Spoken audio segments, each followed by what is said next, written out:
Hi friends, మీకు ఈ video నచ్చితే లైక్ చేయండి, సబ్స్క్రైబ్ చేయండి. కావ్య వాళ్ళకి యాక్సిడెంట్ అవ్వడంతో కావ్యని హాస్పిటల్లో తీసుకువచ్చి జాయిన్ చేస్తూ ఉంటారు. ఇంతలో అక్కడ ఉన్న కావ్యకి మెలకు వచ్చి ఏవండి అని చెప్పేసి చాలా గట్టిగా అరుస్తూ ఉంటుంది. ఆ మాటలు వినగానే ఇంట్లో ఉన్న వాళ్ళందరూ అయితే కావ్య దగ్గరికి వస్తూ ఉంటారు. ఇంతలో అక్కడున్న కావ్య మాత్రం ఏరి ఈయన అని చెప్పేసి అడుగుతూ ఉంటుంది. ఇంతలో అక్కడున్న వాళ్ళ మామయ్య మాత్రం రాజు ఎక్కడ ఉన్నాడో కూడా మాకు తెలియదమ్మా, మీకు యాక్సిడెంట్ అయిందని తెలిసింది. మేము వెంటనే ఇక్కడికి వచ్చి చూసేసరికి నువ్వు ఒక్కదానివే ఉన్నావు. రాజు మాత్రం నేను ఎక్కడున్నాడో ఎలా ఉన్నాడో కూడా మాకు తెలియదమ్మా అని చెప్పేసి అంటాడు. ఆ మాటలు వినగానే అక్కడున్న కావ్య అయితే ఒక్కసారిగా షాక్ అయిపోయి వాళ్ళ మామయ్య వైపు అలా చూస్తూ ఉండిపోతుంది.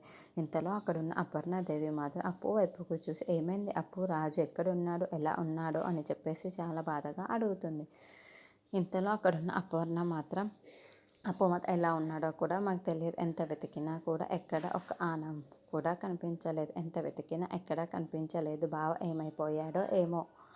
బావ వేసుకున్న షర్టు మాత్రం ఒక చెట్టుకు వేలాడుతూ ఇలా కనిపించింది. ఈ షర్టు మాత్రమే దొరికింది.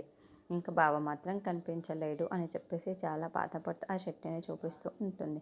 అది చూడగానే ఇంట్లో ఉన్న వాళ్ళందరూ అయితే ఒక్కసారిగా షాక్ అయిపోయి అలా చూస్తూ ఉండిపోతారు. ఇంతలో అక్కడున్న అపర్ణాదేవి మాత్రం ఏంటి షర్టు మాత్రమే ఉందా, రాజు కనిపించలేదు, అలా ఎలా జరుగుతుంది అని చెప్పేసి అంటూ ఉంటుంది. ఇంతలో అక్కడున్న అప్పు మాత్రం అవును, అక్కడ ఏమీ కనిపించలేదు, ఏమైపోయాడో ఏమో తెలియదు అని చెప్పేసి అంటూ ఉంటుంది. ఆ మాటలు వినగానే అక్కడున్న రుద్రాని మాత్రం రాజు మనకి ఇంకా లేడు, రాజు చనిపోయాడు అని చెప్పేసి అంటూ ఉంటుంది. ఆ మాటలు వినగానే అక్కడున్న అపర్ణాదేవి అయితే ఒక్కసారిగా షాక్ అయిపోయి రాజు చెట్టును పట్టుకొని బాధపడుతూ ఉంటుంది.